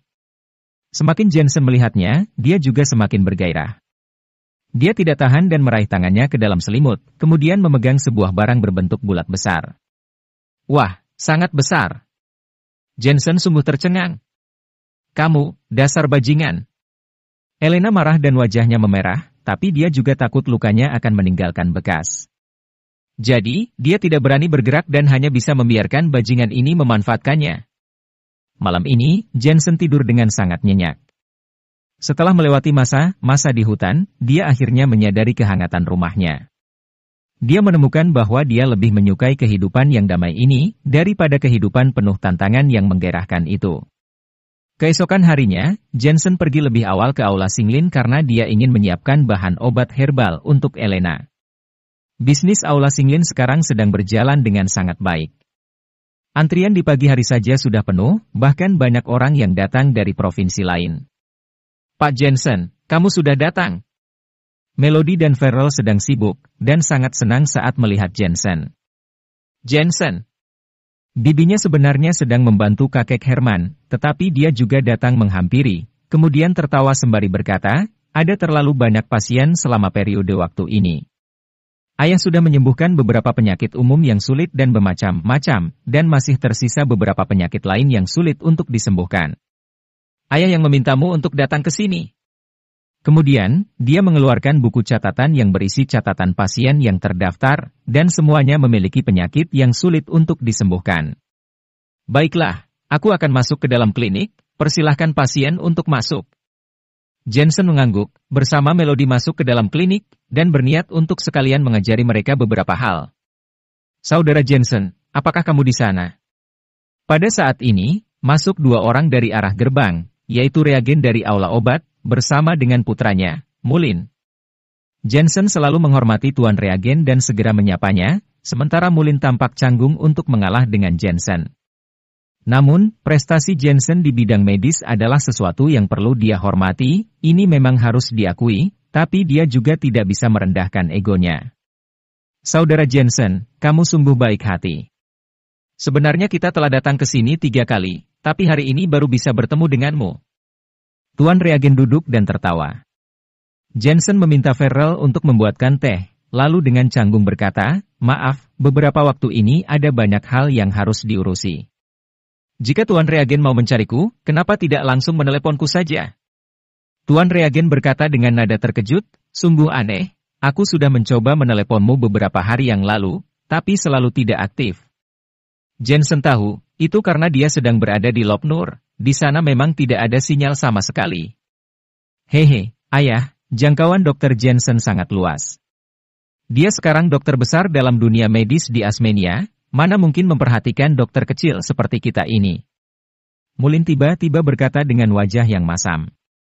Mulin, perhatikan cara bicaramu. Tuan Reagen mengerutkan kening dan berkata, kamu memang 1 atau 2 tahun lebih tua dari Dr. Jensen, tapi Dr. Jensen ini jauh lebih meyakinkan dari kamu, tidak sombong dan arogan, sedangkan kamu, terlalu ambisius, tidak memiliki karir meyakinkan, kamu harus belajar dari Dr. Jensen. Aku tidak akan belajar darinya. Mulin tidak mau mengalah. Sudah kubilang, aku membawamu ke sini hari ini karena aku ingin menyuruhmu untuk magang dengan Dr. Jensen, kata Tuan Reagen. Jangan bercanda, aku ini seorang lulusan terbaik dari universitas ternama di luar negeri, dan aku juga berasal dari keluarga kedokteran. Memintaku untuk belajar kedokteran dengannya, jangan harap itu akan terjadi. Mulin berbicara dengan sangat berlebihan, bagaimana dia mungkin merendahkan diri? Semua yang kamu katakan itu omong kosong. Pengobatan tradisional yang sebenarnya itu tergantung pada kemampuan medis. Selain itu, jika kamu ingin belajar, apakah Dr. Jensen langsung setuju untuk mengajarimu? Tuan Reagen menghentakkan kakinya dengan marah, biar aku kasih tahu, aku sudah cukup merendah diri untuk memohon kepada Dr. Jensen. Dia mau menerimamu atau tidak, itu tergantung pada kemampuanmu. Mendengar hal ini, Jensen tiba-tiba merasa sedikit canggung. Sebenarnya, dia tidak menyukai Mullin. Orang ini terlalu kompetitif, temperamennya juga sangat buruk, tapi melihat Tuan Reagen, dia tidak bisa menolaknya. Cepat berlutut dan bersulang dengan Dr. Jensen. Tuan Reagen menendang Mullin, kemudian memandang Jensen untuk meminta maaf, Saudara Jensen, maafkan aku. Anakku ini memang tidak pengertian. Tolong jangan dimasukkan ke hati. Aku tidak tahu apakah dia layak untuk magang di aula Singlin ini atau tidak. Kata-katanya memaksa Jensen mengalah. Tuan Reagen sangat dihormati dan baik hati. Bagaimana bisa Jensen menolaknya? Aku tidak mau berlutut. Aku akui, memang kemampuan medisnya sangat bagus, tetapi jika kamu ingin dia menjadi guruku, dia masih belum pantas. Mullin bersikeras dengan pendapatnya. Tuan Reagen menjadi jengkel, kemudian menendang Mullin beberapa kali, menyebabkan banyak pasien di sana diam-diam menertawakannya. Tuan Reagen, begini saja. Aula Singlin kebetulan kekurangan pesuruh, biarkan dia bersih-bersih saja. Jensen merenung. Pesuruh aku menjadi seorang pesuruh. Mullin seperti salah mendengarnya, lalu menunjuk ke arah Melody dan Ferrell sembari berkata, mereka berdua jauh lebih buruk dariku dalam hal keterampilan medis. Mengapa mereka bisa magang, sementara aku harus menjadi pesuruh? Dr. Jensen, kamu sengaja mempersulitku, kan? Kamu ini benar-benar pembangkang, masih berani melawan saja. Tuan Reagen beranjak berdiri, dia hampir saja menampar Mullin. Tahukah kamu, di zaman dulu, orang yang ingin magang harus bekerja untuk tuannya minimal selama 3 tahun baru bisa mendalami keterampilannya, sedangkan Dr. Jensen ini, karena ada ayah saja dia membiarkanmu menjadi pesuruh di sini, tapi kamu malah mempermalukanku. Ayah! Mullin merasa sangat tidak adil. Tuan Reagen, biarkan aku saja yang melakukannya. Jensen tersenyum dan menatap Mullin dengan acuh tak acuh, sepertinya kamu tidak puas ya. Baiklah, aku akan mengajukan 2 pertanyaan untukmu. Jika kamu dapat menjawab 1 pertanyaan, maka kamu boleh magang di sini. Kamu tidak perlu melakukan pekerjaan pesuruh. Jika kamu berhasil menyelesaikan 2 pertanyaan, maka kamu dapat duduk di klinik bersamaku. Apakah kamu bersedia? Episode 239. Tentu saja bersedia. Meski Mullin tidak suka dengan Jensen, tapi dia juga mengakui bahwa aula Singlin sangat terkenal di Asmenia dan bisa menjadi dokter yang duduk di sini adalah suatu kehormatan dan menjadi sejenis pengakuan. Baiklah, pertanyaan pertama, mengenal bahan-bahan obat herbal. Jensen mengambil beberapa bahan obat herbal dan meletakkannya di atas meja. Mengenali bahan obat herbal? Jangan bercanda, aku dibesarkan di aula obat, tidak ada yang tidak bisa aku kenali. Mullin segera tertawa dengan rasa percaya diri, kemudian mengidentifikasi ramuan obat herbal dan berkata, Sinabar, Realger, Red Sprangletop, kayu pahit, Camperfuli. Tiba-tiba, ramuan obat terakhir membuatnya sedikit bingung. Bahan obat herbal itu terlihat seperti kepala ular, tetapi tidak panjang, hanya sepanjang lengan dengan sisik putih di permukaannya. Bahan obat herbal ini, sepertinya aku belum pernah melihatnya sebelumnya. Mullin langsung merasa canggung. Kepercayaan dirinya tadi seperti hancur berkeping-keping. Dia bahkan curiga bahwa benda ini sebenarnya bukan bahan obat herbal. Bagaimana dengan kalian? Jensen memandang Melody dan yang lainnya. Dia tahu bahwa meskipun Mullin lulus dari universitas asing yang terkenal, dia hanya menguasai pengobatan barat. Dia juga hanya bisa mengenal bahan obat herbal tadi karena sudah membantu di aula obat sejak kecil. Namun, dia tidak mungkin mengenali beberapa bahan obat herbal dalam bentuk aslinya. Sebenarnya, bahan obat yang mirip ular ini Jensen temukan di hutan, bernama Cistanche deserticola. Ini adalah ramuan obat yang sangat langka, karena tempat pertumbuhan ramuan obat ini dikelilingi oleh ular berbisa berkepala putih di sekitarnya. Selain itu, Cistanche deserticola umumnya bersifat hangat, bermanfaat baik untuk ginjal dan peredaran darah. Ini merupakan tonik yang bagus, tetapi tidak cocok untuk orang dengan tinja yang encer. Namun, Cistance deserticola berkepala putih ini tidak memiliki semua halangan itu. Aku tidak bisa mengenalinya, Pak Jensen. Farrell menatap bahan obat dan menggelengkan kepala. Sepertinya aku pernah melihatnya sebelumnya. Pandangan Melody berbinar, gadis itu lebih serius dalam belajar, kemudian berkata dengan tidak yakin, tampaknya pernah ada bahan obat ini di kota Saton biasanya tumbuh di daerah Lopnur yang berbahaya. Benar sekali, ini Cistance deserticola, hanya bisa ditemukan di Lopnur. Jensen mengangguk sedikit, lalu memandang Mullin dan berkata, sebelumnya, kamu bilang bahwa mereka tidak sebanding denganmu, tapi kamu juga tidak bisa mengenali bahan obat ini dan justru dia yang bisa mengenalinya. Mau ngomong apa lagi kamu? Aku. Mullin menjadi sangat malu, dirinya bahkan tidak sebanding dengan wanita itu. Tahukah kamu kenapa kamu tidak dapat mengenalinya? Itu karena kamu hanya mengenali bahan obat herbal yang sudah diolah, tetapi belum pernah melihat yang asli. Ini karena kamu tidak belajar dengan cukup cermat. Sudahlah, ini pertanyaan pertama, kita lanjut ke pertanyaan kedua. Jensen mengeluarkan daftar yang diberikan oleh saudara iparnya dan berkata, ada 52 pasien di sini. Kamu perlu mendiagnosis gejala mereka dalam waktu 2 jam, dan juga menuliskan resep pengobatannya.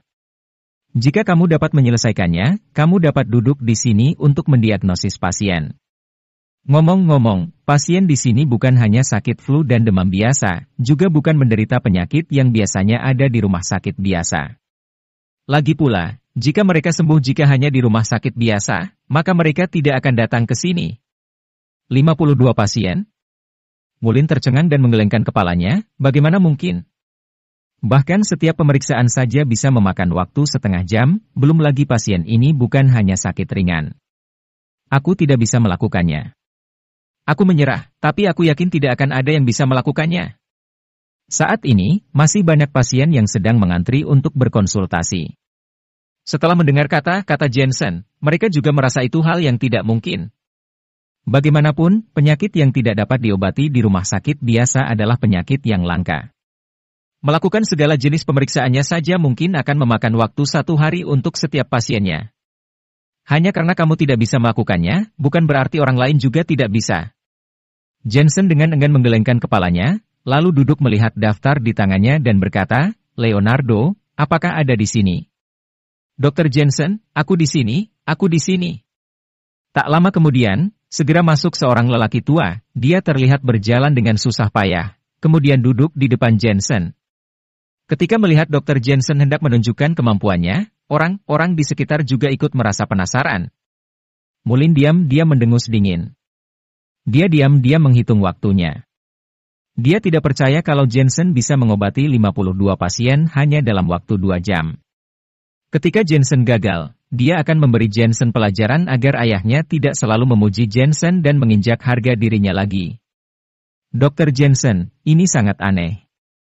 Semua kaki dan tanganku mati rasa dan terasa dingin sejak setahun yang lalu. Bulan lalu, kakiku terkena batu dan aku bahkan tidak merasanya. Orang tua itu tersenyum dengan rasa khawatir. Aku sudah pergi ke banyak rumah sakit untuk memeriksanya, tetapi semuanya tidak tahu apa alasannya. Aku sudah mencoba segala suntikan dan obat-obatan, tetapi tidak ada yang berhasil. Aku tahu. Jensen mengangguk dan berkata kepada bibinya, Bibi, tolong siapkan 20 gram jahe dan 20 gram bawang putih, potong dan campur dengan 100 gram cuka hitam, kemudian tambahkan semangkuk air dan tumis. Gunakan itu untuk mencuci di bagian yang sakit selama 1 bulan. Sudah, selanjutnya. Jensen berkata lagi. Hanya perlu waktu 5 menit untuk mendiagnosis pasien ini membuat ragu semua orang, bahkan pasiennya sendiri. Seorang wanita duduk sembari berkata, Dr. Jensen, aku menderita gastroenteritis. Aku juga sudah pergi ke rumah sakit untuk memeriksanya dan diresepkan obat barat, tetapi efeknya tidak besar. Dokter berkata ada kondisi yang berubah, bisakah kamu memeriksanya?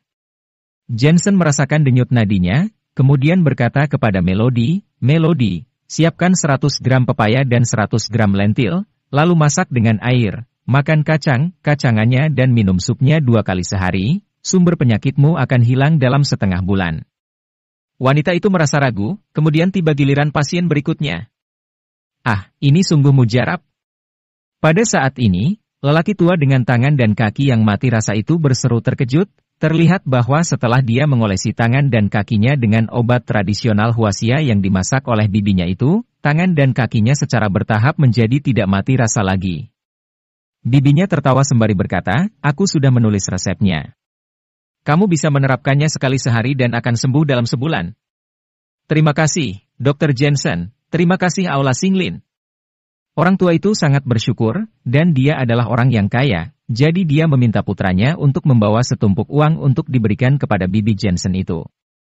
Tidak perlu, Aula Xinglin ini mengenakan biaya yang wajar untuk berobat, biayanya tidak akan berubah hanya karena kekayaan pasien. Bibinya menggelengkan kepalanya dan tersenyum, kemudian berkata, "Gunakan obatnya secara teratur. Jika ada keluhan, kembalilah untuk diperiksa kembali." "Sungguh dokter yang hebat." Orang tua itu membungkuk kepada Jensen, kemudian pulang bersama putranya. Hal ini membuat pasien menjadi tidak ragu lagi dan semakin menghormati Aula Xinglin ini. Kemudian, beberapa pasien lainnya yang sudah diperiksa juga langsung sembuh, membuat semua orang tidak lagi meragukan Jensen. Faktanya, mereka tidak tahu bahwa pengobatan tradisional juga memperhatikan takaran pengobatan dalam memberi resep obat. Beberapa penyakit mungkin tampak sulit dan rumit, bahkan tidak dapat disembuhkan dengan baik. Alasan utamanya adalah karena pengobatannya yang dikira tidak masuk akal. Padahal sebenarnya, bahan obat yang dibutuhkan justru tidak rumit sama sekali. 1,5 jam kemudian, semua pasien dengan penyakit sulit dan rumit yang menumpuk di Aula Xinglin itu sudah selesai diperiksa oleh Jensen. Mereka semua pulang dengan gembira dan terus berterima kasih padanya sebelum pergi. Hanya pasien yang tahu betapa tersiksanya karena terkena penyakit tersebut. Setelah bisa disembuhkan, perasaan mereka benar-benar tidak bisa diungkapkan dengan kata-kata. Hati-hati di jalan. Jensen mengangguk ke pasien yang pergi. Sebenarnya, penyakit pasien ini tidaklah sebegitu sulit dan rumit, hanya gejalanya saja yang sedikit berbeda. Bahkan, beberapa di antaranya hanyalah penyakit ringan saja. Namun, pasien terlalu sayang dengan tubuh mereka sehingga terlalu membesarkan penyakit mereka. Hanya jika sudah sembuh, mereka baru merasa tenang.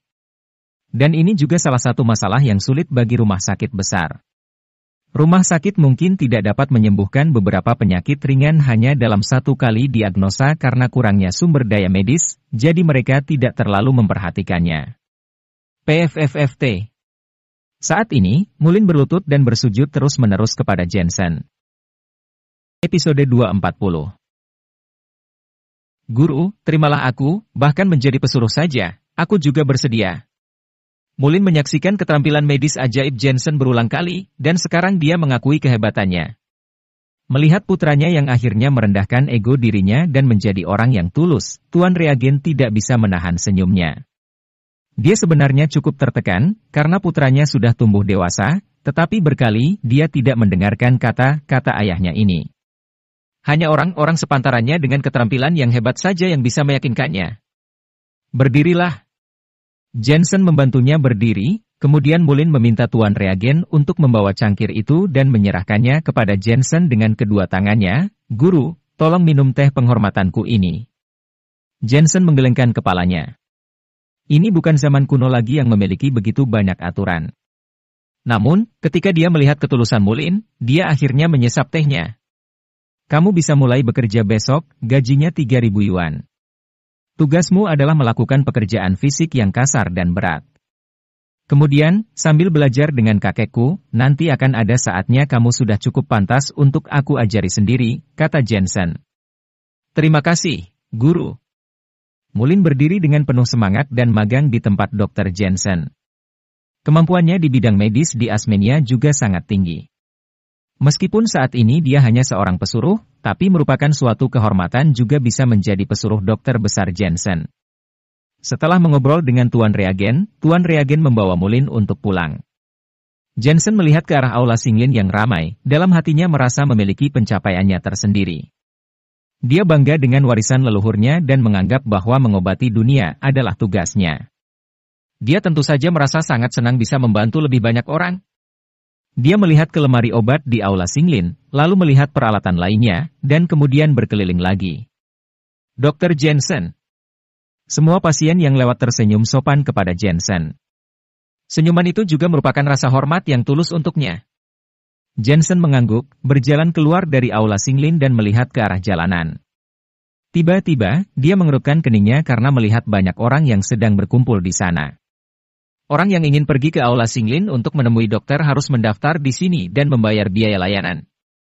Dia melihat meja dan kursi di ujung jalan itu, ada seorang wanita berusia 30 tahunan yang sedang duduk di sana, berteriak pada kerumunan. Biaya layanan? Bagaimana mungkin aula Singlin mengenakan biaya layanan hanya untuk berobat? Ya, aku mendengar bahwa aula Singlin mengenakan biaya yang paling masuk akal untuk berobat, bahkan lebih murah daripada rumah sakit besar lainnya. Tidak mungkin mereka mengenakan biaya layanan. Beberapa orang yang datang dari daerah lain berbincang bersama. Kalian jangan konyol, jika tidak membayar biaya pelayanan, kalian hanya bisa menunggu antrian selama 3 hari 3 malam saja. Dengan membayar biaya pelayanan, kalian langsung bisa diutamakan untuk menemui Dr. Jensen. Dan juga biaya pelayanan ini tidak mahal, hanya 20 yuan saja untuk per orangnya. Di sampingnya, ada seorang lelaki tua yang sedang berujar sambil tersenyum, dia bergegas membayar biaya pelayanan itu, lalu benar-benar dapat melompati antrian di aula Singlin. Orang tua ini jelas membuat orang percaya. Oh, ternyata begitu. Berarti jika kamu punya uang, kamu akan diprioritaskan. Ya sudah, aku juga akan membayar biaya layanan itu. Aku juga bayar. Harganya hanya 20 yuan. Banyak orang yang tidak akan peduli dengan uang itu jika mereka bisa mendapat prioritas untuk berkonsultasi dengan Dr. Jensen. Tentu saja, kebanyakan dari orang-orang yang membayar ini berasal dari luar daerah atau pertama kali datang, jadi mereka tidak terlalu mengenal peraturan di sini. Melihat semakin banyak orang mau membayar, wanita itu tidak bisa menahan senyumannya. Meskipun hanya 20 yuan saja per orangnya, tetapi jumlah mereka banyak. Dia dapat dengan mudah memperoleh 2.000 yuan sampai 3.000 yuan dalam satu pagi saja, dan ini masih pagi hari. Jika dia melakukannya selama seharian, diperkirakan bisa mencapai 7 sampai 8.000 yuan tanpa modal apapun.